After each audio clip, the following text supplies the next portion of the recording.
Hello, everyone, and welcome to Recovery Machine episode 9. I'm your co-host, Corey, and I'm here with co-host Nathan. Good morning, Nathan. Good morning. Hello, everybody. Happy to be back for episode 9. Yes, for sure. So today, what we're going to do here is continue on with our timeline, assuming that you've got out of your IME and have been delivered the news that you are going to be sent to some sort of a treatment facility or be involved in some sort of a treatment program. So what we're going to do is kind of continue on with our journey through this process. And what else are we going to look at here today, Corey? So we're going to look at, going to spend a little bit of time on what the experience in a either inpatient or outpatient treatment is like from both perspectives. How to approach it, what the sort of the healthiest, most productive way to approach going into that treatment is, and then we're going to spend some time today looking at different models of support groups that are out there. Break them down a little bit for you, because that's one aspect of the story that often gets handed back to the individual to find a support group after treatment. There are treatment centers that incorporate their own models of support groups in them, but you do have some choice, and there's a lot out there. So we wanted to break that down a little bit for everyone and give you an idea of what you might be walking into and how to walk into it, and just might be some food for thought for people. Yeah, exactly. Kind of provide you with what we've experienced anyways, and what we've seen throughout the process that we've been involved in, and the different aspects of recovery that we have experience with. So at this point, you're probably looking at being involved in some sort of a treatment program within, I think for me, what was it? It took almost 4 months to be sent to, I went to Homewood. So that was in Guelph, Ontario.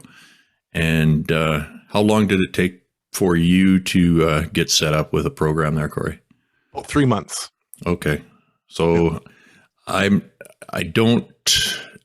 It's hard to keep track of the variation of time between those two events, just because I've seen a bunch of them, and it's not normally something that we pay we don't pay a ton of attention to it. It's a period where, for me, I felt, I was kind of still in shock with the whole process. I had no idea that it was going to result in me being sent to a treatment facility. That was, trying to wrap my head around how things were going one way in my life, and then all of a sudden I'm going to rehab, and it's an interesting kind of process as far as how that breaks down with your ego, the way you feel about yourself, your self-confidence, and how much you feel you have control of your whole life, really, because it gives you a good shake, right? Yeah. And that's kind of what we focus on mostly, is trying to get people through that portion of time in a mindset or with an attitude that is going to help and give them the best chance of having a positive experience, no matter where they're sent or you're sent. Yeah. Which can be challenging because, we've got two different situations here. You were not sent to a facility. You had a different option that I think you explained to everybody, where you were allowed to, was it the same duration? Mine was about 5 weeks. This was a 4-week program that I did. And it was outpatient. It would have been, under normal circumstances, I would have been commuting to it and going to it every day from 8 to 2 or 8 to 3. Oh, I see. Instead, it was done online, all over Zoom or whatever, and so I was able to do it from home. Okay, just because of the current circumstances. Yeah, I see. Okay. Yeah, that makes a little more sense. So you still would have been in there face to face with whatever program they had there. Yeah, that's right. Yeah. Okay, so what do we think What's the, I could tell you my mindset going into this was extreme reluctance. I was very, very angry. I mean, one of my buddies there used to make fun of me while I was in, one time I left my jacket in the common room, and I was downstairs doing something, and I came back up and he had my jacket on, and he was like walking around like this super angry guy and putting on a show, which was pretty hilarious. But that is what I looked like, right? Like I was very, very upset with having to kind of be put in this situation, and I didn't want to be there, and the facility itself, I mean, it's lacking in a lot of things. I think it used to be a little bit higher quality, but when I went, I wasn't expecting to be sharing a room with somebody.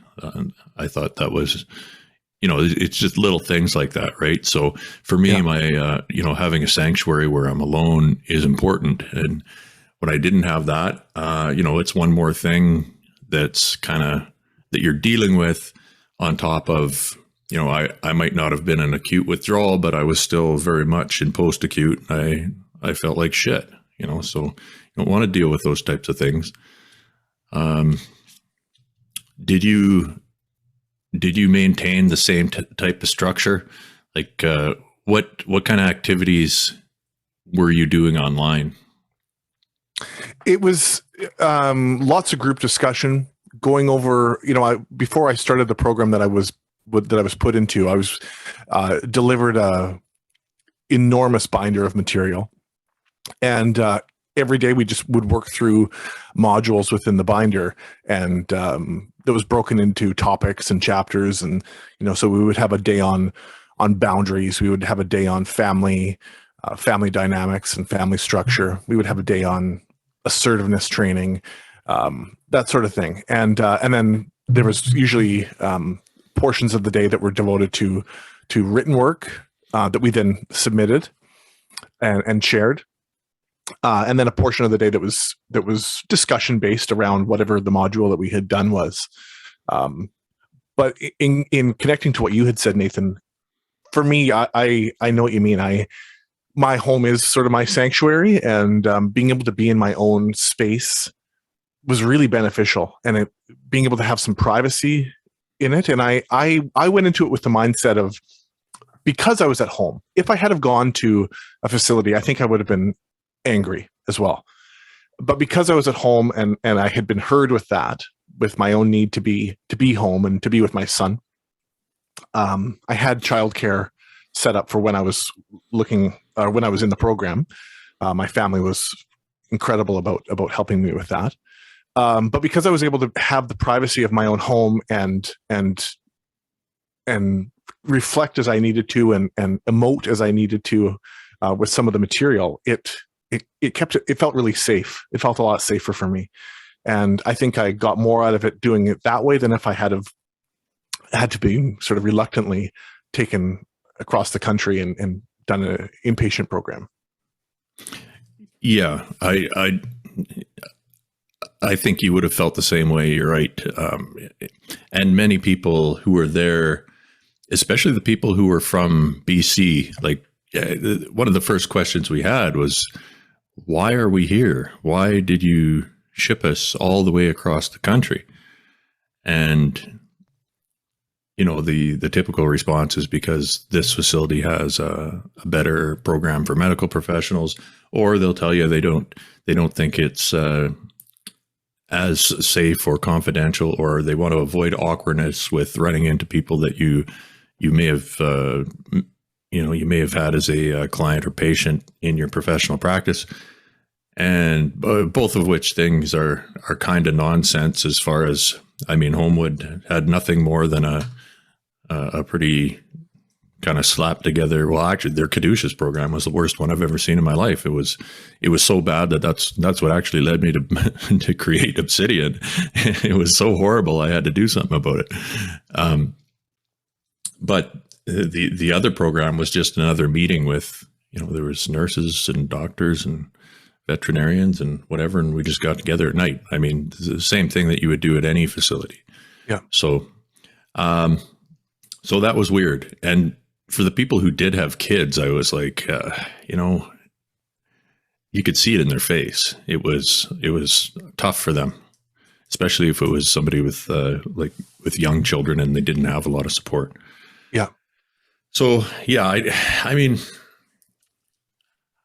I think what ended up happening there for me is, even though there was a lot of reluctance, what I did find there was people who were in a similar situation. And that's where, for me, the knowledge was coming from.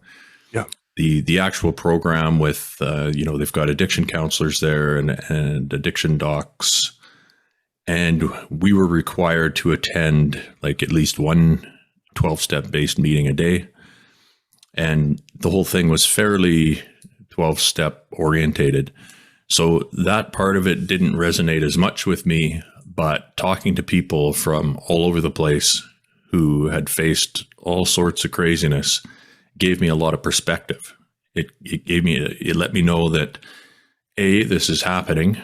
I had no idea before then how many healthcare professionals this happens to. I thought it was, you know, kind of an anomaly, which is not the case. And then just being there with people from all walks of life, all socioeconomic stratas, they're all facing the same. It's the same monster, really, just in different forms. So yeah. That kind of, once I realized, you know, I can be mad the whole time and I can dig my heels in, but it's not going to do me any good. I mean, since I'm there, you might as well, you know, find ways to learn from the experience and do your best to, you know, to pick up whatever kind of information is going to be useful to you down the road. And that's what I did. And I got a really good friend out of it. And I met a bunch of people that taught me a whole bunch of, you know, very interesting things as far as different perspectives are concerned. And yeah, I had a couple of real interesting conversations with people who are, you know, they had addiction related substance abuse problems, but they were also, you know, maybe in there for a more serious eating disorder or another mental health issue like bipolar or schizophrenia. And yeah, so talking to some of those people is very, you know, to hear about their life leading up to the event. And then, you know, now they've been in this facility for almost a year. You know, you're trying to wrap your head around what this would be like, you know, and it's pretty fascinating. So the people kept me going there, and for that I am thankful. So I guess if I could give anybody any advice about that, it's, even though you feel you're probably gonna feel rough, and maybe you don't want to be there, maybe you're angry because you're away from your home, but just do your best to learn. You know, it's okay to be, it is upsetting, you know, I mean, it's not a part of life. It wasn't a part of my life that I was thrilled about, but I did the best with what I could for at least the last 2 or 3 weeks anyway. I think the first 2 weeks were probably a write-off. I was just so angry. Yeah. You know, I really relate to what you said about the people. For me, there was a lot of content that really was helpful, and days where the self-discovery was valuable and I took a lot out of it. But every single day of the program that I was in, I went into it trying to be as open as I could, open to the people. And that meant sharing my own story and taking in other people's stories. And even if it was a day that the content wasn't as redeeming, the interactions that I had with the people and opening up like that was always helpful. And, you know, looking at where I was at before, you know, in active addiction, I was very closed off to everyone. And I saw myself as a very lone entity.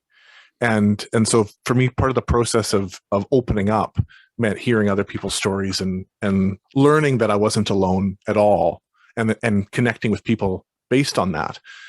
And so that would be I think a big take home for me. And it's something that has sustained as well over a year after I finished treatment. That connection to other people and the humanity in other people's stories who have been through the same thing is still helpful to me. Yeah. And just thinking about it, it's a interesting way to meet people. It's not like anything else in that you show up and everybody is really vulnerable. There's no escape. Even if you try to, you can try to be quiet, you can try to hide, but they're coming at you anyway. And in these group settings, you can be dishonest. There's no question about that. But I think for most people, you can tell when somebody's deflecting or telling the truth or trying to actually figure out what's going on, getting to the bottom of a problem. When people do that, they tend to open up in a way that facilitates real human connections, as opposed to, maybe going to like a life coaching seminar or anything else that would be an education-based program. You don't show up there and immediately start digging into very personal kind of issues with your life, right? Right. For me, I think that if I had have been as connected as I became after addiction, if I had been that connected before addiction took hold or as it was starting up, that would have been a really powerful tool in helping me to heal and to work through it. I think it's such a missing piece for healthcare workers specifically, that we go to work and get through our shift and then go home and manage on our own. And oftentimes our day is so loaded with human interaction and stressful or negative human interaction or worse, that we want to go to our safe place and close the door and draw the curtains. And so, the obvious question would be, well, you can talk to your loved ones. It's a really different experience to talk to people who aren't your loved ones, to talk to people who don't love you, who don't even really necessarily know you. They get to know you as the group goes on or as the program that you're in goes on. But to be able to bare your soul a bit to strangers initially and be that vulnerable, it's such a huge step in cleaning that wound that we all have. Yeah, and it's interesting to have the experience where some people are very open to that kind of conversation, and other people, they can be dicks about it. And I think it's good to run into those people as well, because that's the reality of the world. It is. And no matter how, it doesn't matter. You're not going to always run into people who are empathetic to your cause, even in those situations. And I think it's important to learn from those individuals as well. For sure. I remember in the outpatient program that I was in, that there were maybe a couple of people who didn't really crack until the last 2 days of the 4-week program, because there were a couple of topics that the facilitator was really trying to sort of hammer home and chip away at, and it was the heavy stuff, and it was like the just glimmers of cracking in the last couple of days. And it was helpful to see that, to see other people go through that journey as well, and to go through it differently, and to be open to the fact that we all have to go through it in our own way as well. Yeah. And to see the people who, I talked to, I think it was the first week I was there, a guy came up to me, and he's, I don't know, maybe a little younger than me. And he's kind of sort of telling me how this place works, and he's giving me advice, and, this is how you do it, and blah, blah, blah, blah, blah. And I got talking to him a little bit, and I was like, man, you know a lot about this place. Like, how many, is this you've been here a couple times? And he's like, oh, this is my 9th attempt. and that wasn't that I was like 9 times, and doing the math on the money, and that's like nearly $250,000 worth of treatment, right? And yeah, and I just thought to myself, like, maybe after a couple times you might want to look at a different style, or a different facility, or a different way of doing things. But that wasn't, there were people there who, they'd relapsed a couple of years after they'd been there, and a couple of years later they're back, or, many return customers for that place. And I thought that was kind of it's not a good sign, and of course, looking into, if you look at treatment facilities statistically, they're not successful. I mean, I don't know what the stats are like with the Canadian facilities, but I've seen stats that show that the ones in the States are a little better, or sometimes the same as spontaneous recovery. So it's like, I guess if you want to be proactive and learn, and you're motivated to do something about whatever your addictive problem is, then it can help for sure. But without that motivation, like these people who are, that individual I was speaking about, had been there 9 times. His family just kept sending him, and sometimes he would complete the program. This time he had a freak out in one of the group sessions there, and threatened to punch out whatever the facilitator of the group. So he got kicked out. And I don't know if anybody got kicked out at your facility, but I think we lost, maybe, must have been 10%, I guess, of the total. Wow. Like, and I was told that that's quite normal. Is either lots of it was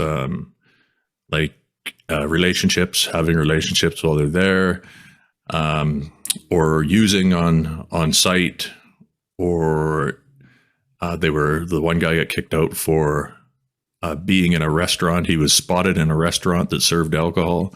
I don't know how that's even possible. I guess somebody must have ratted him out or something. I don't know. But yeah, just quite a shocking number of people who got to, especially like the last 2 or 3 days before being kicked out. I thought, man, how brutal would that be? It would. And, I think that there was something to that in the outpatient model, you have that freedom. And I think it almost created an accountability there, that all of us that were in it were professionals who received the opportunity to not have to go into an inpatient facility. So there was quite a bit of gratitude for that from the collective group. And plus then it was 5 or 6 hours of the day. And then as long as you completed your assignments and brought your assignments for the next day's session, you were free to do whatever you needed to do with your day. So there was that. I think that might have created some accountability. So there was no attrition or people kicked out of my group at all. Oh, that's good. Yeah. Were you guys encouraged to go out and attend different support meetings throughout the program? We had to. It was a requirement to, and I had already connected. By that point, I had been going to my own home group for 2.5 months. So we were required to connect and to find a home group while we were in the program. And so I went and said, well, I've already done that. I'm already connected. I'm going to a meeting 3 times a week. And I was encouraged and told to just try other groups.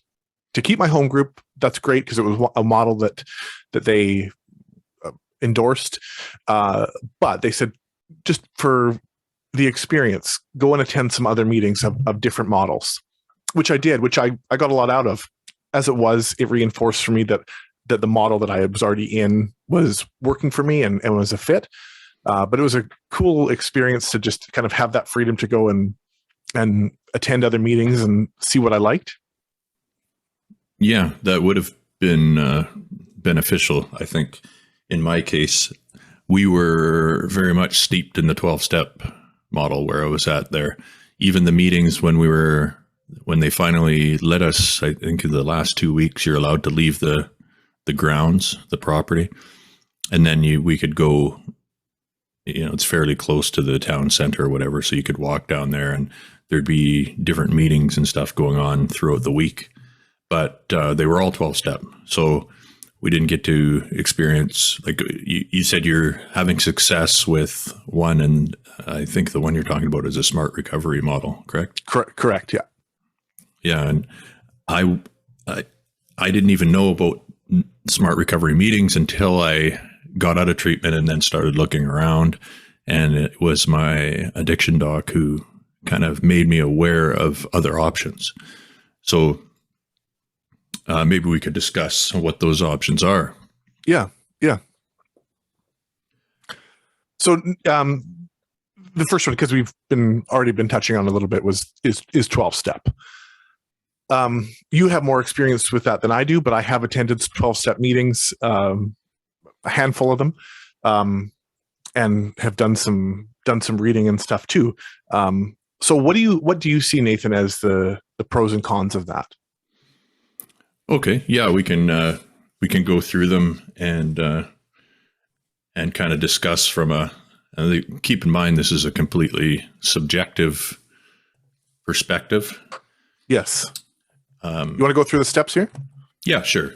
I think, well, as far as my kind of take on it is, if you find a model of any sort that works, then I don't care what is involved, as long as it's, within the bounds of reality and legality.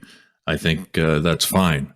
Yeah. For me, 12 steps, for a few different reasons, I guess, it just didn't make a lot of sense to me.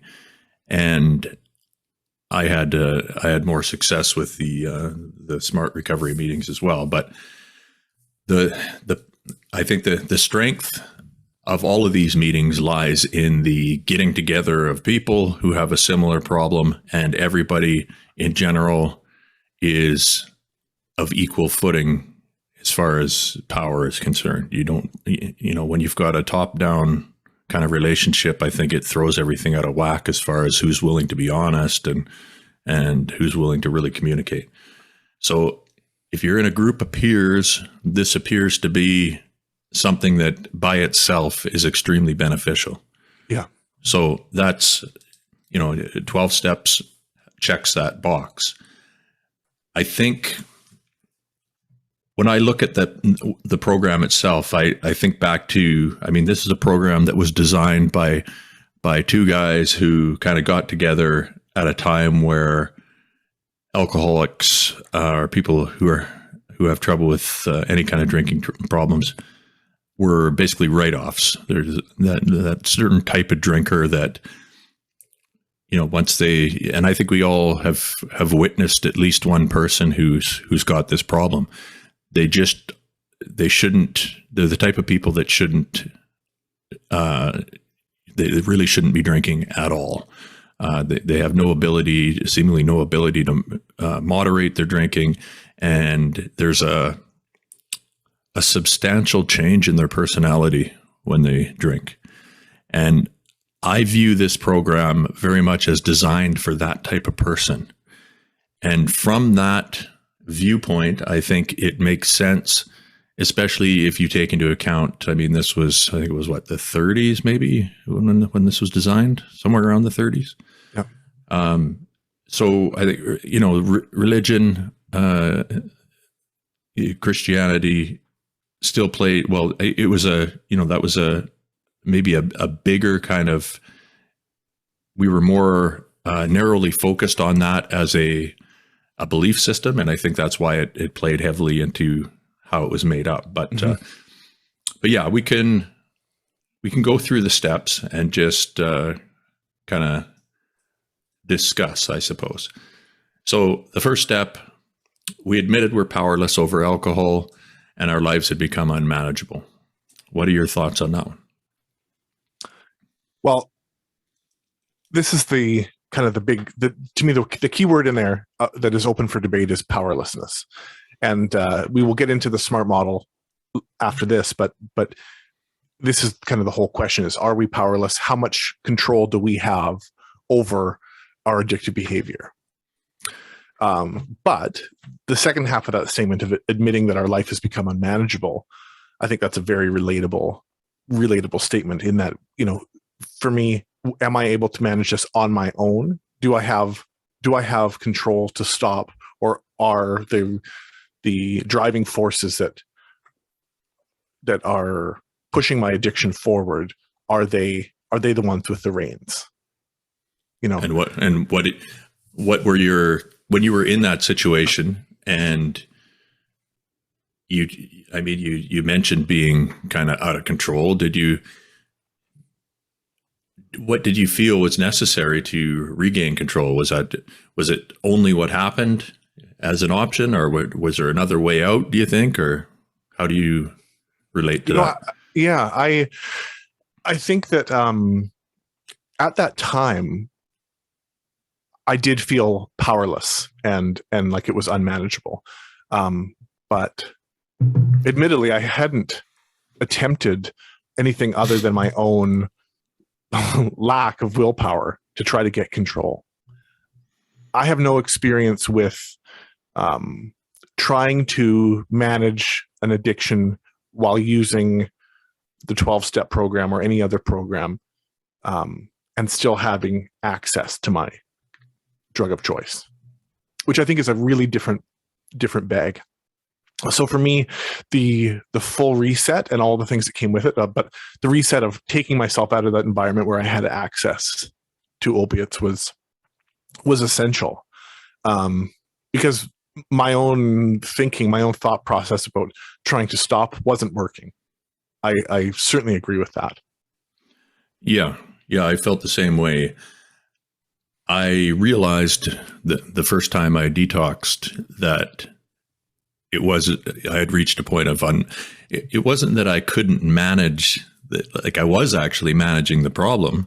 Yeah. And as far as anybody knew, I mean, I was going to work, I was doing a good job, I was going home, and my personal life was not great, but I mean, I was still moving in somewhat of a normal direction. But I agree with the statement that for me, it was, I could say that I was powerless to control my consumption of that drug in that environment. So I removed myself from the environment and was able to stop, that stopped the problem for a little while.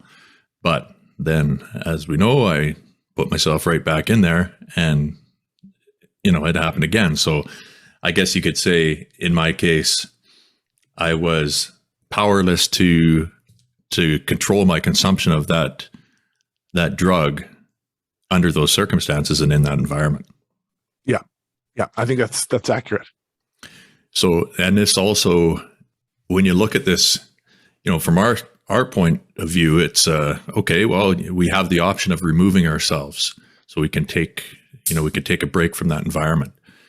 But somebody who's got an alcohol problem, alcohol is in your face all the time. Everywhere. So this is a different monster. Right there, you're looking at a different kind of problem. Absolutely. Yeah. So, I mean, I have big respect for people who are able to somehow find their way through that if they've got that kind of a drinking problem. Yeah. Because I can't imagine how difficult that would be. I mean, there's no, what do you do, right? Go live in the Arctic. I mean, there's, if you're anywhere on Earth, pretty much you've got access to your drug of choice. So. Yeah. The other thought I had was that the powerlessness is accurate during that addictive cycle of behavior. but it was really helpful for me to learn immediately after that I did have some power and some control over the situation. Just for me, that was beneficial. It's a great point. And it's one thing that I don't like about the statement. If you tell somebody, especially early in recovery, that they are powerless over their condition or disease, or whatever you want to call it, I don't see how that's helpful. I mean, I'm pretty sure the individual is aware of the magnitude of the problem, or they wouldn't be trying to get help. Right.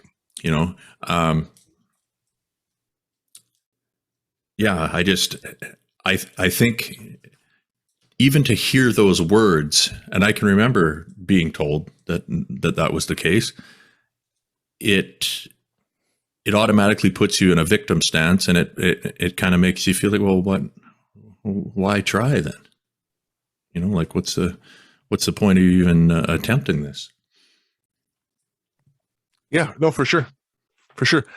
Tell us step 2, Nathan.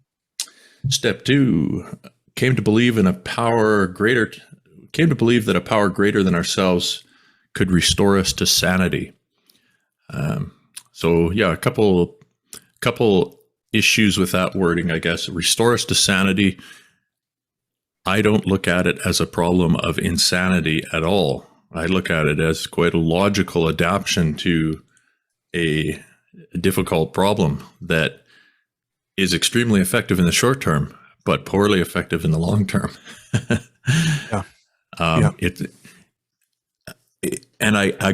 This might be, the understanding of mental health when this was written was a lot different, right?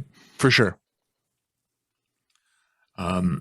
And then, of course, the power greater than yourself. I think that's a pretty easy thing to understand, as far as, you can still look at it from a secular view, in that could be a group of people, it could be one person, it could be a rock, it could be a tree. It doesn't really matter, as long as you believe that there's something out there that can help you. And I think that's kind of what the statement is generally getting at, right?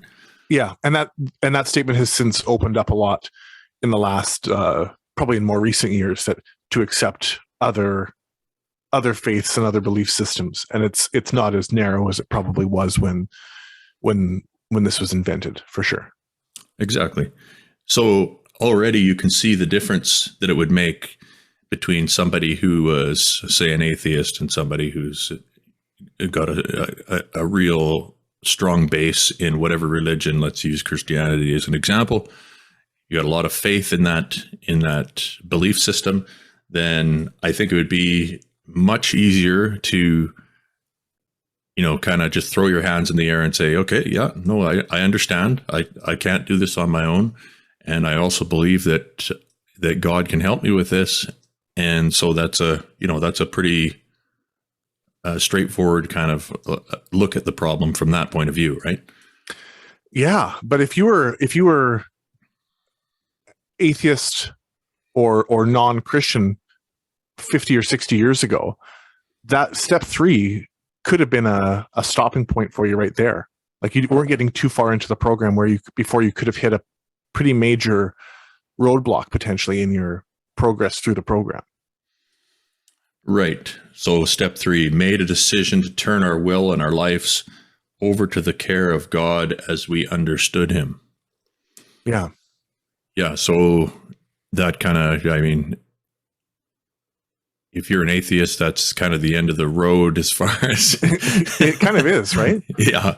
I don't know how you reconcile that, although there must be some workaround there, because there's a such thing as 12 steps for atheists, right? Yes. Yeah. So that's part of the program has evolved in more recent years, for sure. I haven't looked into that very much. What do you know what they do about that? Do they kind of replace God with the group, or? Well, the phrasing that I've read is, turning control over to a higher power, whatever that looks like for you. But I think there has to be it kind of comes back to powerlessness, that there has to be the acceptance of a universal force that is beyond the individual. Yeah. Well, I guess you could look at it as simply as I turn my life and my will over to my doctor. Sure. You know? I mean, Sure. I don't know what to do about this cancer, so I'm trusting my oncologist to know best, and whatever the oncologist says, I'm going to do. Sure. You can look at it like that, I suppose. And then we get into a different kind of thing. So usually the first 3 steps are kind of that's your starting point, where you are admitting that you have an issue that you've lost control of, and now you're working up to believing that it's possible to get out of the problem. And that's two big things right there for a lot of Huge. people. Yeah. Lots of people, they can go years and years and years and think they're just fine. And sometimes they are, sometimes they aren't. Sometimes maybe they could be living a better life. Maybe they're 75% of their potential. But if they just cut out whatever, then and that's part of autonomy. That's a part of being an adult. You're allowed to decide what level of functionality you want to have as you're taking on life, right? Yeah, for sure. And then, like for me, believing that there was a way out, like that didn't happen for a long time. I thought that OxyContin would have me forever. And, at least as far as my career was concerned, like I certainly never believed that I could go back into a pharmacy without instantly going on a Percocet or whatever. Yeah. So yeah, that's those 3 are kind of the first bit, and then it moves on to sort of an introspective take on things, and that's made a searching and fearless moral inventory of ourselves. Yeah, I like this one. And I, admittedly, because I didn't go through a 12-step program, haven't had to do that specifically. But when I think about the rehab program that I did do, there was a lot of that in it. The components that make Corey, and the, finding out, picking myself apart and finding out what makes me tick and what I have to offer and who I really am, which, unless you've stop and do it, it's an interesting exercise. Because I think I had made assumptions about who I was, but when I really stopped to look and understand myself, there was so much more to it. Yeah. Know thyself, right? Yeah.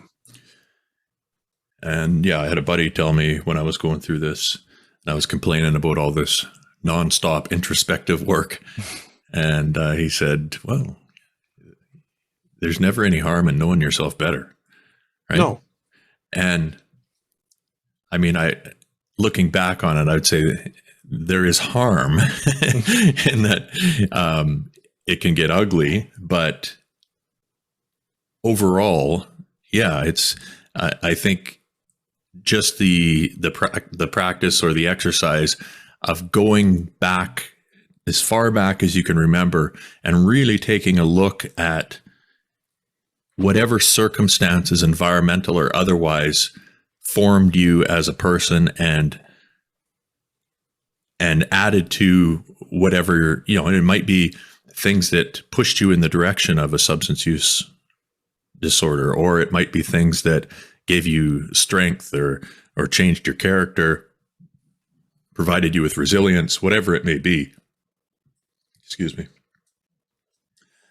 I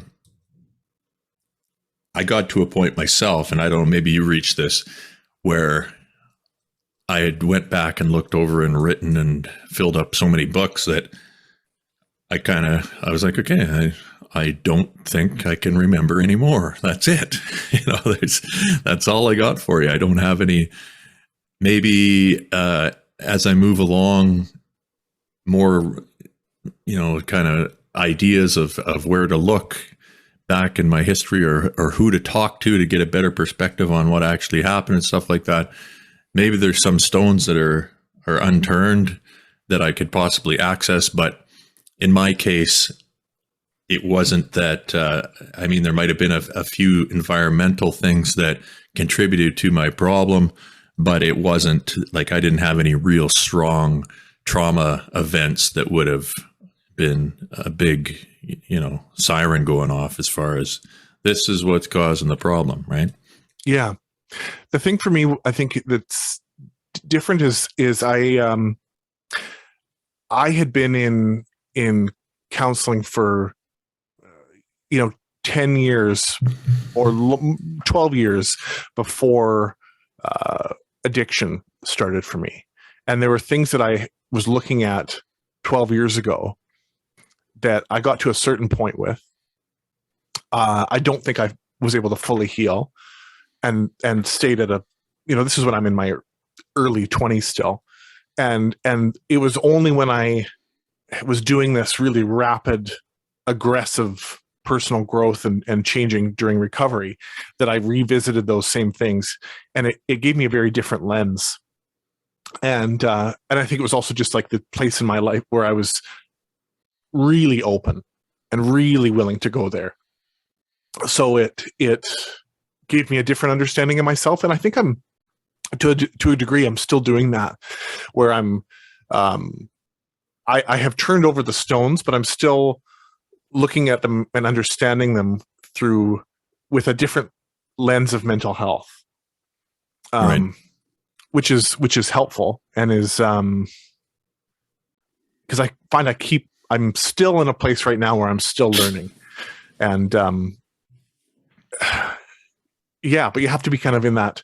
It's such a raw place to be in recovery, and so I think taking that inventory, as they call it, with the support of a group, not that you have to share it all with the group, but to know that everyone else is going through that too, and to have some leadership with that is a helpful thing, because it's stuff that I don't think I could do fully on my own. I think the group setting or the group mentality has been helpful to that.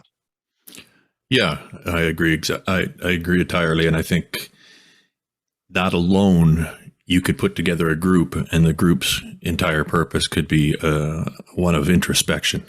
Oh my God. Yeah, for sure. And, you could just, kind of an accountability group based on, looking within and discussing what you discover. And I mean, you could do that for quite a long time.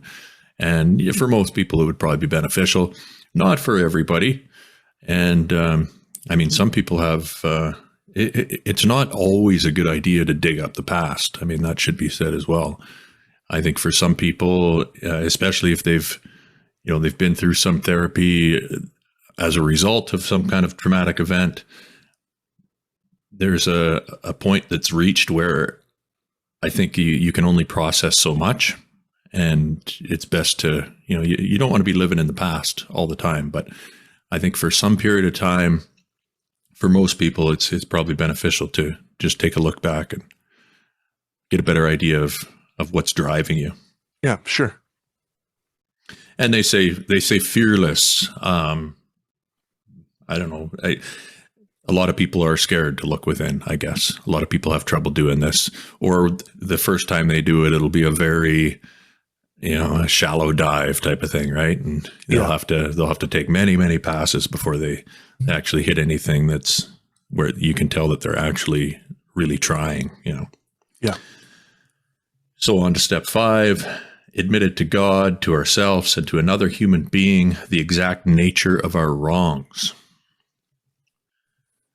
What's your thoughts on that? I think this is an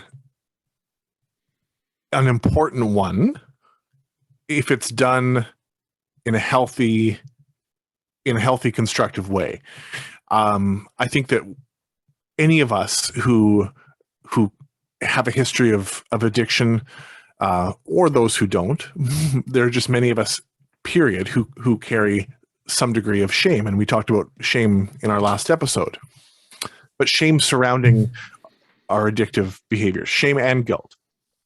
And there's a part of it where you have to release it, and carrying those things around, carrying around your guilt and shame privately is really, really self-destructive and puts us in a vulnerable place for relapse or for decline of our mental health and stuff. So to release it to someone else and to have those conversations is helpful. That may just be telling a counselor or telling a confidant what you did. But for me, there have been conversations that I've needed to have with family about areas of shame or things that I did that I felt like this sort of residual sense of like a dirtiness and ugliness as I viewed myself, that having that healthy conversation has stopped me from carrying it. But I also put a lot of how productive that was on my family's willingness to heal with me in that, and their openness to that. Because I think that could go one of a couple of ways depending on the relationships, right? Exactly. Yeah, that's a bit of you're taking a risk there. So as long as you're prepared to understand that not everybody's going to be willing to do that, then that's fine. And being vulnerable and open to that risk, I think, is healthy too. Even going back and while you're doing this inventory, just to admit to yourself and be honest with yourself. Telling somebody, I don't think, for me, it's not overly scary to tell, especially if it's somebody in a meeting that I don't know very well. I don't think it's that difficult to kind of admit our wrongs or go over all the bad shit we've done. Everybody's done bad shit, some worse than others, but we're all human. We all make mistakes. But if you can be honest with yourself when you're taking that inventory and really be accountable and look with true honesty at what kind of mistakes you've made, how you've treated people, really think about what your actions, whatever these things are that you've done in your past that you're maybe ashamed of, or whatever you're considering it wrong to be, to really look at it and dissect it and understand it from as many angles as you can, if for nothing else, just as a way to prevent that behavior from continuing on. And I think that's part of it, right? Yeah. When I was trying to recall, as I was getting ready for this episode here, I was trying to recall how early, and I don't mean in the healthcare groups that I attend with you, Nathan, in the Caduceus groups, but in the other recovery meetings that I attend, it took me a while to even tell anybody that I was in healthcare, and then it took a while longer to tell anyone that I was a nurse, and then it took a while longer to tell people that I was using drugs at work while I was a nurse. Okay, yep. And once I did that, and I didn't want to glorify anything, or it wasn't, wasn't trying to sort of strut that like a badge, but once I shared that and got really honest about why I was there and who I was and what I had done, so to speak, I could see the difference in other people. I could see that people were. I can recall a couple of direct moments where I shared that, and I continue to share that in meetings when there are new people there, and I can see them open up more and maybe share a little bit more of their story, or be willing to release whatever they have to release. And now if I'm co-hosting or facilitating a meeting, and there are new people, that's the first thing I say is, I'm a nurse with a history of addictive behavior, and maybe tell a little bit about my story. And every time I do that, I also, we talked about shame last episode. It's a curative part for the shame of what I have perceived to have done. And it's a big release. Yeah, absolutely. You're not only owning you're taking accountability for what happened. You're reminding yourself that was a reality, and you're lowering everyone else's shields because they see that here's this guy who's just ruthlessly putting himself out there, and you don't see that every day with healthcare professionals. Certainly not, right? No, we're kind of taught to, there's a very different kind of set of behaviors that we use as professionals versus when we're at home, right? So totally. And this podcast in itself totally applies to that step for me. yeah, It's an absolute, I used the term in one of my meetings, a shame slayer. Because when you I'm not deluded enough to think that the whole world is listening to us by any stretch, but the notion that they could, and that anyone in the whole world could listen and hear my story, it just crushes that shameful voice that tells me to be secretive and isolate. That voice struggles to exist in the presence of putting your voice out to the whole world. Yeah, shame slayer. I like that. That was actually the B side name for the podcast. Right on. So now that you've admitted, you've went through and you've made an inventory, you've looked at all these things that you did, who you are. Step 6, we're entirely ready to have God remove all these defects of characters, or defects of character. Sorry. I don't. Again, I have some problem with the terminology there. In that, I don't. What do you think about the word defect or defects of character there? Oh, I mean, in tying it to shame, I don't know. To me, that word is sort of rooted in shame, or Right. it's connected to shame, and I don't think defect is the appropriate word for me. Well, how does it help? I mean, let's put it that way. Sure. You've already admitted that you have no power over the situation. You've given up your autonomy, and now you're also. I mean, what's the difference between that and saying you're a bad person, really? A defect of character? How do you fix a defect of character? Yeah. And going back to our 3rd or 4th episode about the addictive personality and the traits of sensitivity and perfectionism and being highly empathetic, those haven't always served me well, or there were times where those became maladaptive or were harmful. But I love myself enough to say that those aren't character defects. My sensitivity. I'm glad that I'm a sensitive, empathetic person who sometimes can be burdened by the weight of the world. Yeah, this is just it. I mean, most characteristics of humans can be viewed as a double-edged sword. I mean, this is the nature of almost everybody you meet. I mean, short of physical and mental deficits that are obviously preventing you from reaching whatever potential you might have reached without them. These are all things that can be learned about, viewed, and then basically spun around and used to your advantage if your attitude is right and you're being honest with yourself and viewing them entirely.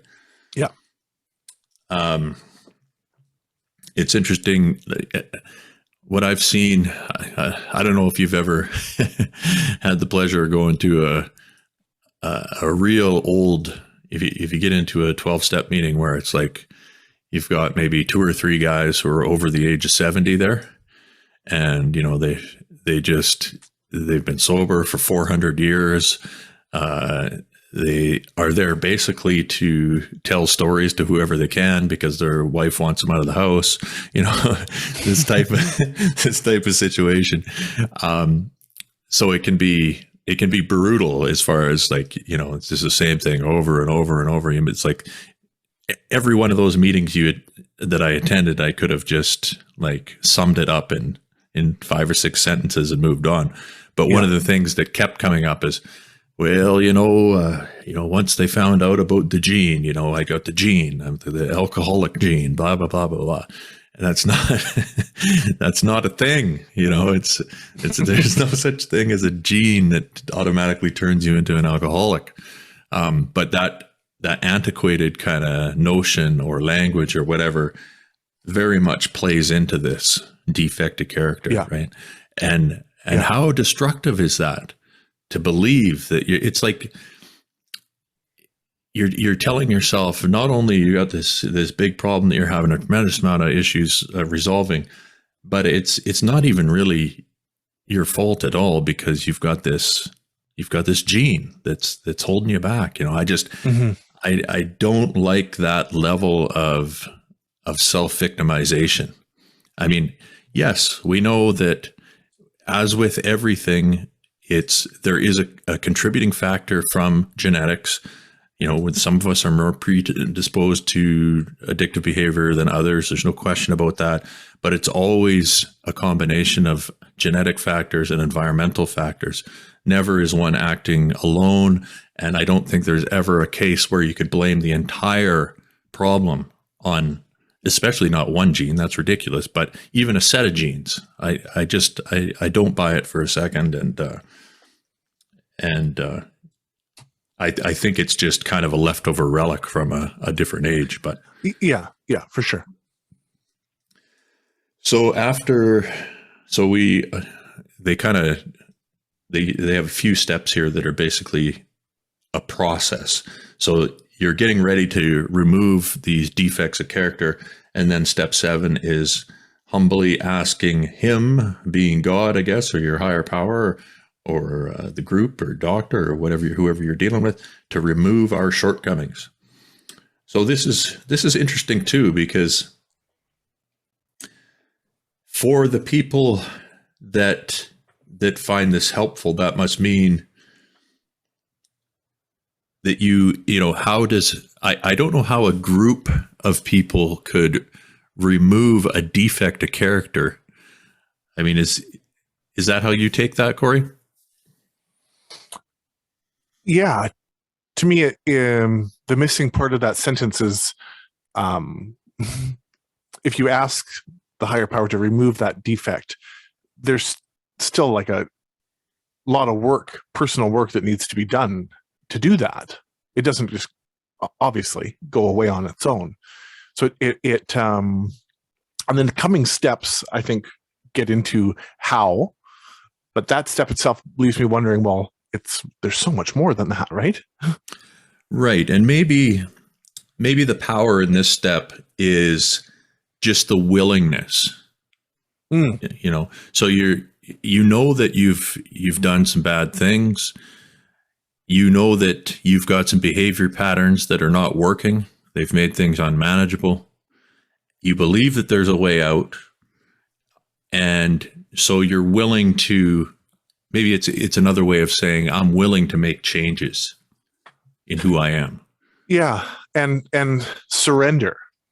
And there's a big part of recovery, whether you are connected to a faith or not, where your success will be dependent on how much you surrender. And going back to, like you said, that anger that you felt when you showed up at the inpatient treatment center.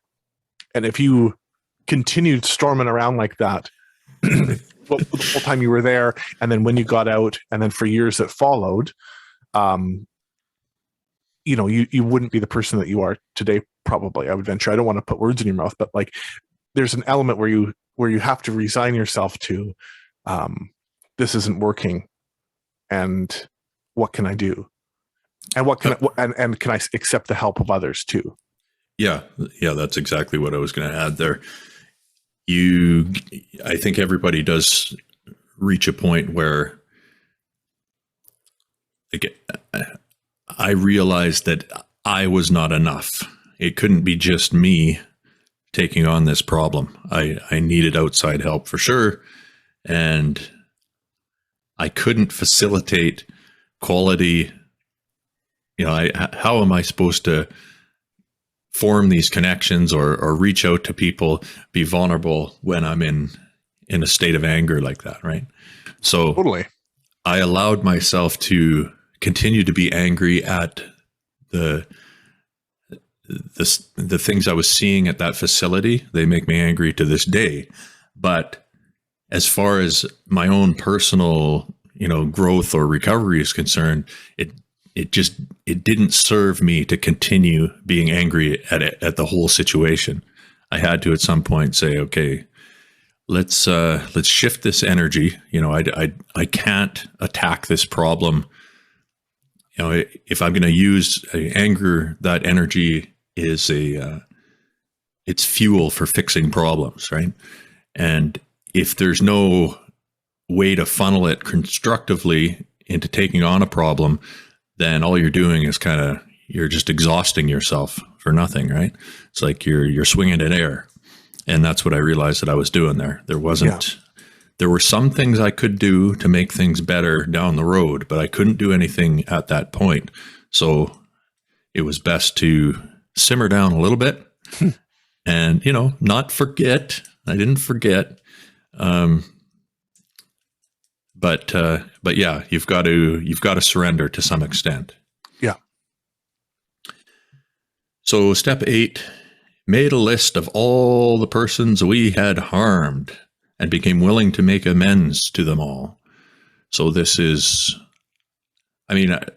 back in step 4, when you're doing an inventory, I think if you look back there, if your inventory was thorough enough, then you would probably be able to just pull names out of that inventory and make a big list from there.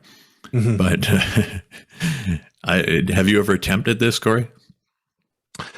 So with family, I have done that. I can think of an exercise that was facilitated by the program that I was in that got us to do that. That got us to write letters to family or whoever, and did that, and then they got the family members to write us back.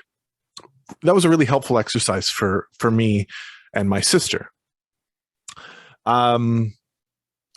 Here's what for me where it's tricky is that when your addictive behavior is deeply ingrained with your workplace, you are told, at least I was, and I think this is pretty common, while you're off work, to not reach out to colleagues. And while there's an investigation going on about you and about your behavior and whatnot, you're told not to make any contact with colleagues. Understandably so. However, there were a couple of colleagues of mine who reached out to me, and I shared with. I can think of 2 in particular, and to those 2 people, and those were people that I thought very highly of, I was able to say, "God, I'm so sorry for putting you in the position that I put you in without you even knowing it, and the fact that you were trusting me and working alongside me, thinking that I was the leader and the coordinator of your workplace, and I was impaired, and God, I apologize." So I was able to do that, and that was a helpful thing. And I had to kind of mentally, because if I had made a list of inventory for all of the coworkers that I worked with while I was intoxicated, it would have been a very long list, and it wouldn't have been productive to go to every single one of them, and it would have defied what I was allowed to do for my workplace. But to the people who reached out to me and asked me some pointed questions, I was open and apologetic and did make amends, and it was helpful. Yeah, I like that approach. I don't know that it's possible even to go back to the beginning of time and search out Susie from grade 2. There's got to be kind of a focused attempt here, and I think that if it's the way you did it there, where it was the people who were involved kind of surrounding when the problem was generated, that kind of sphere. Yeah. Anyone who's was harmed by your behavior during that period of time where you were at work intoxicated, that makes a lot more sense to me than going way deep with it, because like I said, it's probably impossible, and I don't think it's a good doing a lifelong list is probably not as it's not as efficient anyways, as far as recovery is concerned. So yeah, and I think you also have to consider what do you want out of the relationships moving forward? Exactly. Are these relationships that need to have some honesty and some healing done in order for them to flourish afterwards, and to have some healing, or are they relationships that you probably won't revisit and that are truly in your past? And I would question some of how productive would that be. Absolutely. Yeah. And that's what they go on to say. So step 9, you're to make direct amends to such people wherever possible, except when to do so would injure them or others. And I would go further, like you said, and really think about what your motive is for making amends in each case. Is it all about you? Would it, are you inconveniencing this person in a big way? Are you upsetting them? Is your contact unwelcome or unwanted or unwarranted? I don't think it's necessarily the right thing to do to just go around and look up whoever you put on your list. I think it requires a lot of consideration and thought and honesty to do that properly. In the program that I was in, the outpatient program, this was like I said, a facilitated exercise, and we had to the group, and I think my program had I think 8 people. We had to read our letters to our loved ones to the group, and then a couple of days later we had to read their letters back. And of the 4-week program, there was no day that was heavier than the day that we had to really read the letters back. And for the people who were resistant or hadn't sort of cracked yet, so to speak, they cracked, and it was a really cathartic thing. And there's something we've talked about it before, to sitting in that discomfort and allowing that discomfort to come and to wash over you, and to heal from that. Hopefully if it's received in a way, and if the other person reciprocates it in a way that's constructive. But it was for me, and I credit my family for that. But actually, of everyone in the program that I was in, it was pretty constructive across the board, I think. Yeah, I think there's a lot of relief that could possibly come with this exercise, and I could speak for myself here, in that many times I feel like there was a slight or I've done something to hurt somebody, that over time what I do is I build that up in my mind. And very often it's when I speak to the person about it, especially if a long period of time has gone by, they're like, "What are you talking about, man?" Like they've long since forgotten about it, or they remember, but it's they didn't take it in such a negative way as I thought it was, or so I tend towards kind of catastrophizing those events anyway. So the more of those that I can learn about and kind of take off the shelf or out of my, just relieve the weights from my shoulder, the better it is for me, and the easier it is to move forward with life. Oh yeah, same. So 10, 11, and 12 are, I guess, maintenance type steps. So yeah, 10 is continue to take personal inventory, and when we are wrong, promptly admit it. So this is, hopefully you've learned something about your past behavior and you're going to continue to monitor it. That's how I take that one. Yeah.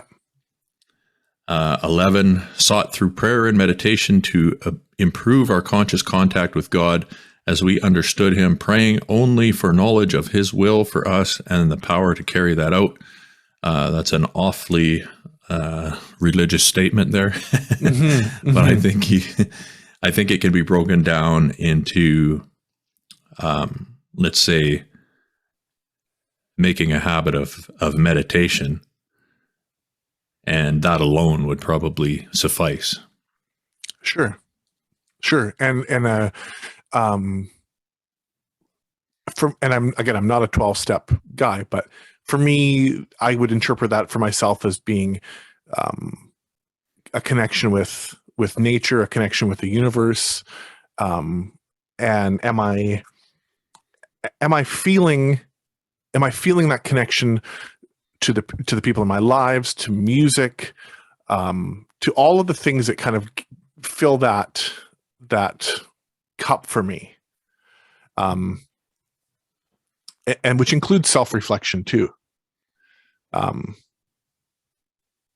me, the benefit from this step comes from however you want to get from it. If however people interpret it, and then use that to, are they connected with that spiritual side of their being? Yeah, I like the word connectivity there. I think that's kind of the important one. Yeah, because we know when you're in a state of addiction, you're very much disconnected from absolutely everything. Yeah, including yourself, right? So you could call that step 11 a kind of connectivity maintenance check. Step 12. Having had a spiritual awakening as the result of these steps, we tried to carry this message to other people with substance abuse issues and practice these principles in all our affairs. What are your thoughts on that one? Well, this is like the Give It Away, the Red Hot Chili Pepper song "Give It Away" is about this step. That you sort of pay it forward, and that you get. The secret to that is that you get back from that. Right. This is kind of an underlying truth of life in general, right? It is. Yeah. It is. Yeah. And I think probably a lot of the groups that aren't necessarily even 12-step based have that, where it does being connected to a group like that and working through working in a community. It does, for a lot of people, foster the desire to give back to that community. It fills us up, and it's there's a personal part to that. Exactly. As human beings, I think it's an important part of our social cohesion. It's to give back to the community and to continue to work on our ability to connect with other people just on a daily basis. And I think when we're willing to do that, it automatically alleviates at least some of the drive to, for one thing, isolate. And if you eliminate the drive to isolate and you're maintaining these points of connection in the community or the group or whatever, then you're automatically lowering your probability of having a substance abuse problem. Mm-hmm. Mm-hmm. So it is like, what, you've learned all these things about yourself. Now what do you do with that? And how do you, I think to give back is to create a positive loop where you're getting something and giving to that community. And it's, there's a restorative part to that. Yeah. Which is exactly what we're doing right here. Totally. Yeah. Okay. So that's our look at the 12 steps. Hopefully we weren't too biased or harsh there. Unfortunately, neither one of us have had much success with that paradigm. We're both smart recovery trained facilitators. And Corey, you host your own, I think you host a smart meeting, don't you? I co-host a smart meeting. So I one night of the week, I attend 3 smart meetings a week, but one night of the week, I take half the group and host half the group and facilitate the discussion and whatever exercises we're going to work on. Yeah. Okay. And so I guess we could say SMART is what? Self-management and recovery training? Yeah. So in the SMART model, they take I guess it's a 4-pronged approach to deal with cravings and they've got several different tools that they have. If you're interested, they have a website that's fairly comprehensive where you can go and check out their different tools. They have worksheets and stuff that you can use if you're trying to set up a group or just to go through and do the exercises yourself. Is can be useful for anybody, really. What are some of the tools that you've found helpful in this recovery model? So the SMART model is quite heavily psychology based, evidence based. They use the term science based, but I would say more heavily psychology. So lots of it is rooted in cognitive behavioral therapy and the principle that a thought leads to a feeling, which leads to a behavior. So challenging that first part, the thought. And so there's a huge portion of it that looks at our own negative thinking and what where that has gotten us and how to challenge that. So one of the tools is to dispute irrational beliefs and to challenge that story that you're telling yourself about a circumstance or about a thought or about an interaction.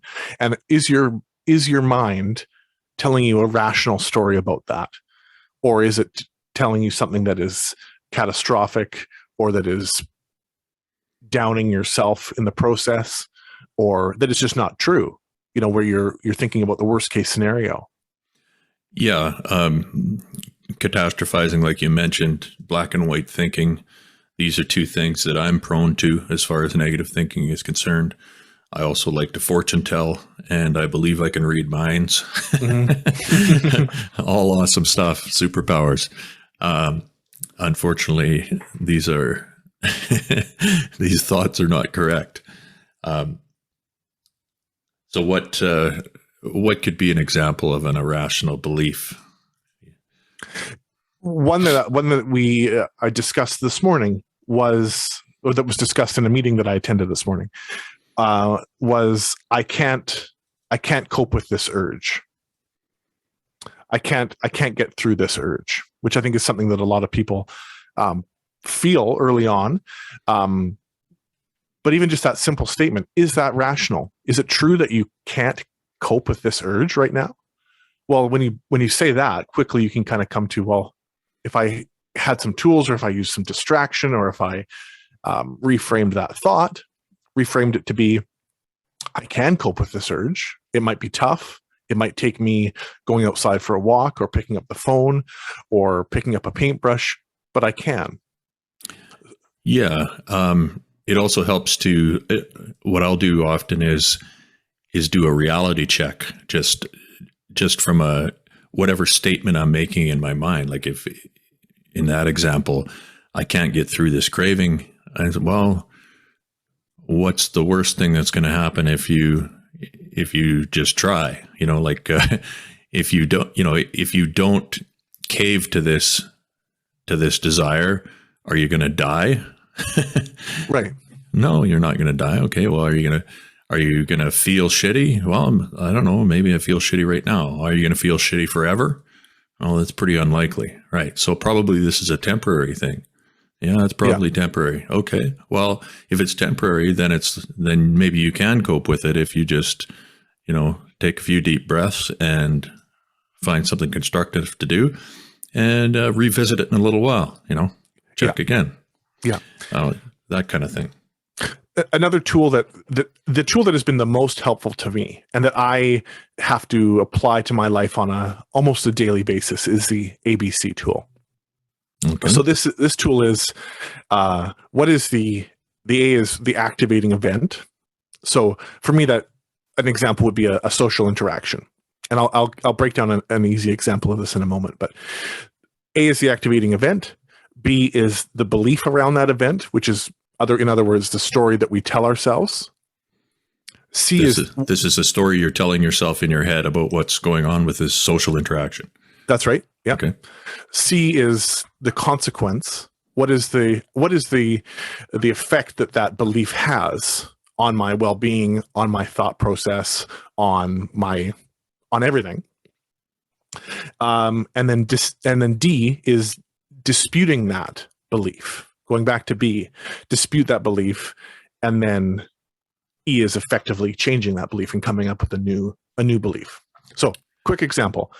I, especially early on in recovery, like the first couple of months, I lived in a small town, and I would bump into people that I knew quite not infrequently, and maybe they looked at me in a way, or they were a little bit awkward, and my brain would go a mile a minute and tell me that they knew everything about me, and that they were judging me, and that they'd heard rumors about me, or that they didn't like me anymore, kind of a thing. So my belief around that was that I was a dirtbag, or that I was no good, or that I was a pariah and hated by my colleagues and my community. Yep. Consequence of that is anxiety, is the release of stress hormones, is more negative thinking, is depression or depressed thinking, shame, which could lead to social isolation and be a really dangerous kind of path to walk down. So disputing that, a simple way to dispute that would be, who says that person hates me, or is judging me, or is, what is the evidence of that? Well, they were awkward. Well, that doesn't mean I know what they're thinking, or that doesn't mean that I know what was happening for them today, or what their stressors are in the grocery store, or if they just had a fight with their spouse in the car and then they come into the grocery store to rage shop, or whatever that may be. And so to effectively change that belief would be, I can't read other people's minds. I don't know what they're going through. They don't know what I'm going through, actually. And there was nothing to tell me that I was being judged, or being hated, or being looked down upon. Right.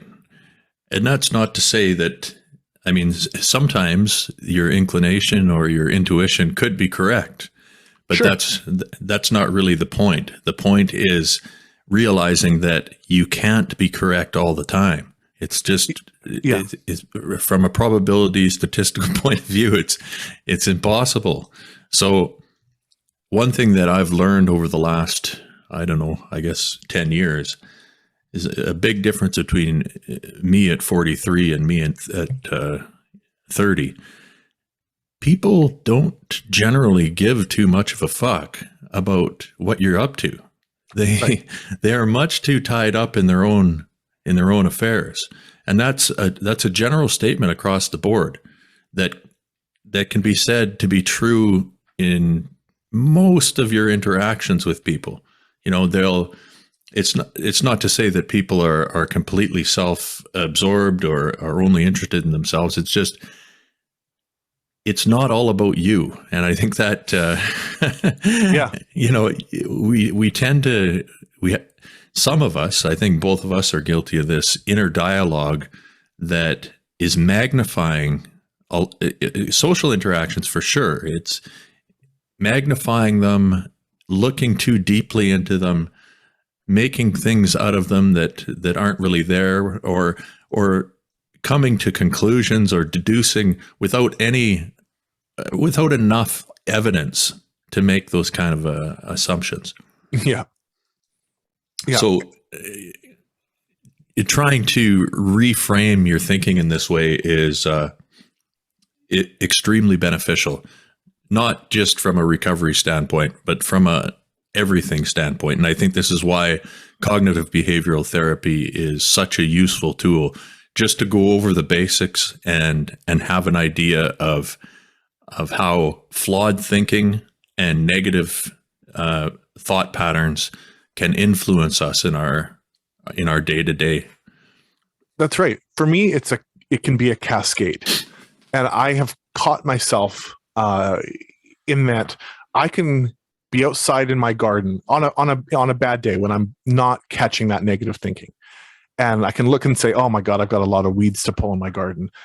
And if I allow that to really kind of get me down or feel stressed about that, suddenly I'm thinking about the fact that I'm off work and how I, messed up my career and how I messed up interactions. And it's like, oh, hold on. It was just, I needed to pull some dandelions. And now and if I catch that train of thought, it can just be rapid. It's like one negative thought can lead to another negative thought. And the mind is, especially if those neural pathways are well established, the mind can do that in rapid sequence. That's exactly right. Yeah. Yeah. The fact that I have some weeds to pull in my garden has nothing to do with the fact that it has nothing to do with anything. It just means that I need to pull some weeds in my garden. Like, ditch that. So I wanted to, because we haven't mentioned what the four tenets of the SMART model are. And then there was a piece that you and I talked about earlier this week that I wanted to mention. So the first one is building and maintaining motivation for, in most of the case, it's for sobriety and recovery, but you could apply building and maintaining motivation for a lot of things. Coping with urges and cravings is the second one.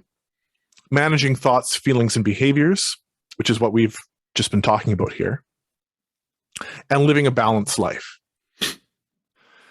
And so those are the four things. And then, but what you and I were talking about earlier this week, for myself, it kind of all comes down to managing thoughts, feelings, and behaviors. If I'm not managing my thoughts, feelings, and behaviors, my motivation for change and to maintain the lifestyle that I now lead goes out the window, or is much more difficult to uphold. My balanced life certainly gets unbalanced, or the balance of the scale is tipped in one direction or another, where if my thoughts are negative, I will be less inclined to get out and exercise. I will be less inclined to eat in a healthy way. I'll be less inclined to have good, healthy social interactions and be connected. And then urges and cravings, that's not something that I'm currently struggling with. But if I allow that negative thinking to really, really take hold of me, then I'm certainly putting myself at risk because of that disturbed feeling that negative thinking creates in me, and my previous tendency to need to soothe that. Yeah. Again, we're very similar in this respect. It wasn't before I looked closely at cognitive behavioral therapy, I continued to struggle, and I had no idea really what was going on in my mind, as opposed to, there's people out there who are, this doesn't happen to everybody. I mean, probably to a small extent it does, but there's a wide range of how negative your tendency for negative thoughts, I guess you could say. Sure. And my tendency is, my autopilot is very negative. I tend to see things through a lens that quickly picks up the negative. I almost exclusively pick up the negative, and if a positive comes along, I'll discredit it, or I won't even see it, or I won't mention it. So this thoughts, behaviors, feelings triangle is absolutely central to it's central to keeping my head above water, just in life in general. If I'm not paying attention to what's going on there, like you said, those pathways are so well developed that I can sit here, and if I'm not occupied, I can just start like a cascade. Like you said, it'll be a catastrophizing situation where by the end of I sit here for an hour, and by the end of it, there's no hope. There's no reason to go on. Right. Yeah. And, regardless of what the situation is that you're dealing with, that is not helpful, generally speaking. No. So like you said, that portion of the third point of the SMART recovery model is also a big component for me. The other one I found that I'm struggling with right now actually is the balance one. And I think this is a real tough struggle for so many people right now. trying to, and it's not just, people, when you say work balance, they always go right to work-life balance. But it's not just about how much hours you're putting in at work or how many hours you're putting in versus how much time you're spending at home. It's how much time you're devoting to the things that matter to you. And that's where the hierarchy of values tool becomes important. And this is something that over the last year or two, I've made a habit of really, maybe the end of the month, at least monthly, I've got a document on the computer there, and I'll go through and I have a list. So usually I have between 5 to 10 items. It'll be values, things that I care about, could be hobbies, things that make my life worth living. Just making that list, and then continually, sometimes I'll reorder it from time to time as to what's more important, what's less important. But by paying attention to those values and what is important to me, it provides motivation, because it's this is what we're here for. This is the whole deal. And it allows me to make sure that my balance is not getting too far out of whack. Mm-hmm. This is what generates cognitive dissonance in many cases is, you're saying you don't want to do something and then doing it anyway, or saying that this is of little value to you, or like, for instance, right now I'm doing some consulting work and helping somebody open up a community pharmacy. And this is something I said I wouldn't do again. It's something that I don't like. I don't believe in it. I don't like I think the model is antiquated. I think many of the drugs that are prescribed are unnecessary. There's tons of things that I don't like about that business. And as a profession, I mean, there's aspects of it that are okay or whatever, but for me, it doesn't even show up on my list of values or priorities. And yet here I am, I'm working my ass off here trying to get this store going. Plus I'm doing all these extra things, and it hurts. Like I feel the dissonance from that. It affects my sleep. I feel off kilter, and I'm aware of this. It's happening. And it's a great example of what you'd want to avoid. Now, I mean, I knew going into this that was going to be an issue, and I planned for it. And it's a temporary situation, but still, somebody might not have the luxury. They might not have the ability to move their life around so that their priorities match their job or their relationship or whatever, right? So for me, that one is equally important. I mean, Corey, your situation is such that you've had, what is it now, 10 or 11 months to basically work on kind of personal growth and recovery. 16 months. Oh, 16 months. Okay. Yeah. So that's good. Like it would be so amazing if we could continue to make that a big priority. And that's what I usually do. I go in cycles where I'll work really hard for a little bit, and then almost to the point of burnout, and then I'll stop and kind of recover and recalibrate and think about what I want to do. If I had the money, I would focus on things like this all the time, right? But I guess it depends on what your financial, how fortunate you are in that respect.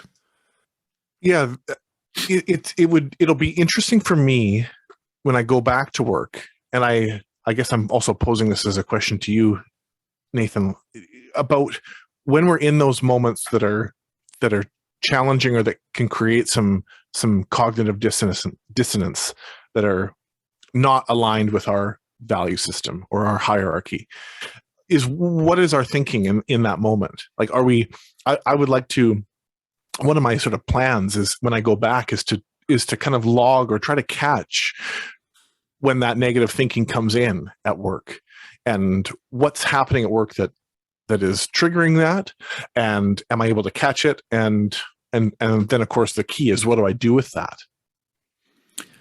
Yeah. And I think, I mean, I've had a few opportunities to work on those things. And for me, again, it does go back to negative thinking, because although I've just stated my general feelings on my profession and they don't appear to be favorable, that doesn't mean that I can't work on finding ways to make that experience positive. And that's what I do. I go in there, I look at it as a challenge. How can we, not just it's challenging from a business point of view, but it's also, how can I be more resilient to what I know is going to be a difficult series of interactions? How can I handle this in a way that's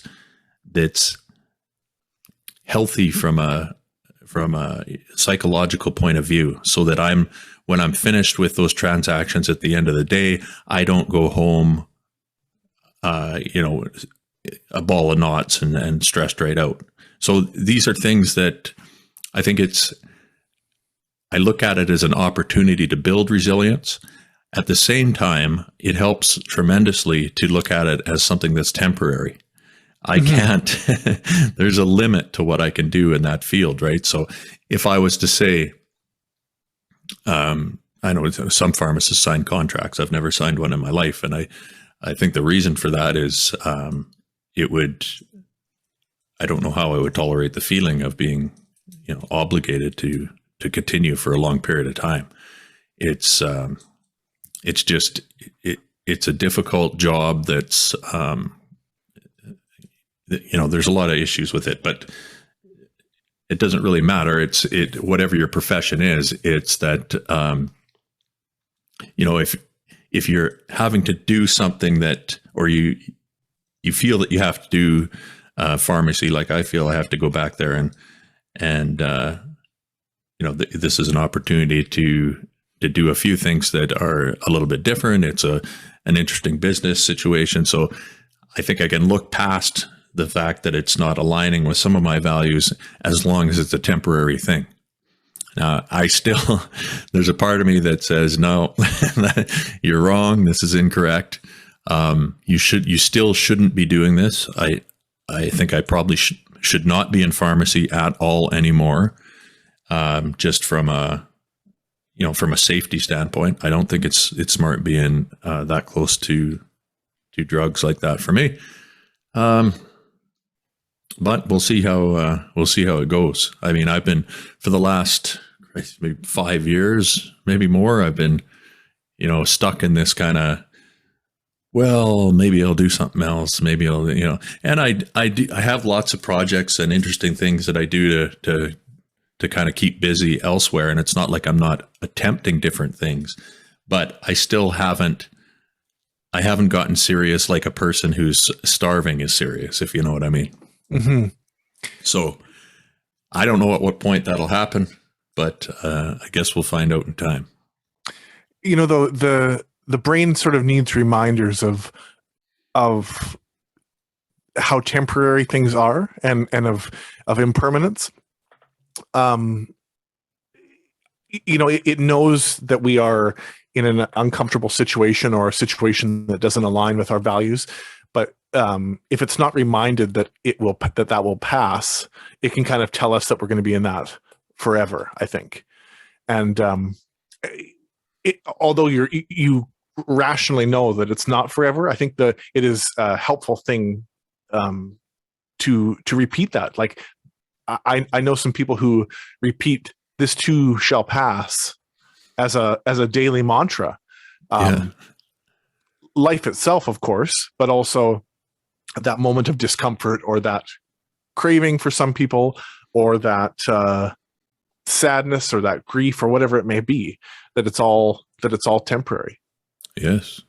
Everything is temporary. Everything is transient. Yeah. Yeah. It's funny how we understand that, but we sort of don't. It's just, it's something that's so easy to tuck away. And I guess, I mean, we wouldn't be here today if all we focused on was the impermanence of our existence. Right? No, we have to be hard at work trying to feed ourselves and clothe ourselves and keep a roof over our head and these types of things. Yeah.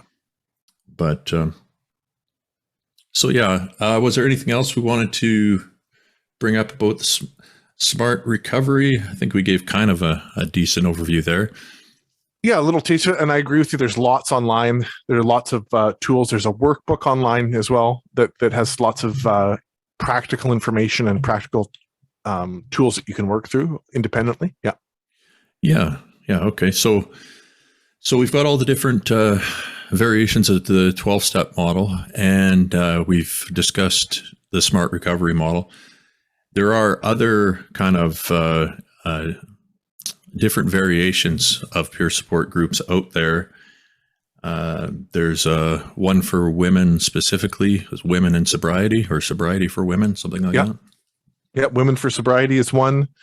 There's another 12-step refuge recovery, which is a Buddhist-based program. Sorry, refuge recovery is not 12-step. That's the Buddhist-based meditation-centered program. Okay. Celebrate Recovery is another Christian 12-step that's out there. And then there's LifeRing. Can you tell us anything about LifeRing, Nathan? I don't know much about LifeRing, I'm afraid. I'm aware of it. I don't know anybody who's attended a meeting. I don't know where you would get a meeting. I'm guessing they've got to have them online. Have you? I've never attended. I've just read a little bit about it.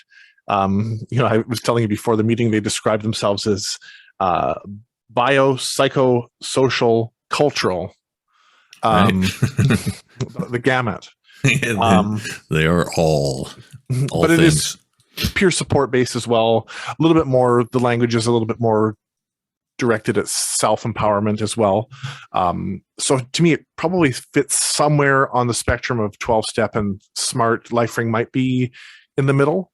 Yeah, that makes sense. Yeah. Yeah, maybe leans a little bit more towards maybe a little more 12-step. I'm not sure from the reading that I've done, but there are, and I mean, we're scratching the surface. There are tons, and there are new and smaller ones out there as well. And there are also ones that are more focused towards different professions as well, and different life experiences. Yeah. So there seems to be, there's a few differences that are kind of pronounced through them all. And it's, agnostic, atheist versus, or religious versus secular, the belief that we are in control of the problem, at least to some extent, versus the belief that we have no control over it. That's a variation. There was another one I was going to say. I forgot which. I forgot the variation I was going to bring up there, but anyway, there's a broad spectrum of those types of kind of belief systems, I guess. So if you can find one that aligns, obviously, if you're an atheist, 12 steps is probably not gonna be for you, but it's my belief that it's the people, and it's the formation of the group that's on even footing, and it's a bunch of people who are in the same situation or similar situations, or dealing with the same problem. That's where the power lies. Absolutely. And there are meetings not only every day, but every hour of the day, because you can now with the virtual world that we live in, the benefit is that it's readily available and accessible, and there's almost no barrier to logging into a meeting from anywhere in the world. I've logged into meetings that are in Texas and California and just to try them out and to see what they're about, and so the barriers are lower than they've ever been to trying out and attending meetings and getting connected. Yeah. Yeah. Just like everything else. I mean, there's more opportunities to learn now than ever before. So Yeah. the tools are available. And I mean, there's some thought that the virtual meetings are not as useful. And what I've found over, since I started Obsidian, I mean, the whole thing is done over Zoom, and we've made tremendous progress. And I don't know if there's any real difference. I suppose there's maybe if we were in a room together, you'd pick up on a little more body language, perhaps. But I mean, the counter to that is people are very relaxed when they're in their homes, and I find that if somebody's sitting there, sometimes they're in their pajamas or whatever, they're having a cup of tea. It's a different kind of.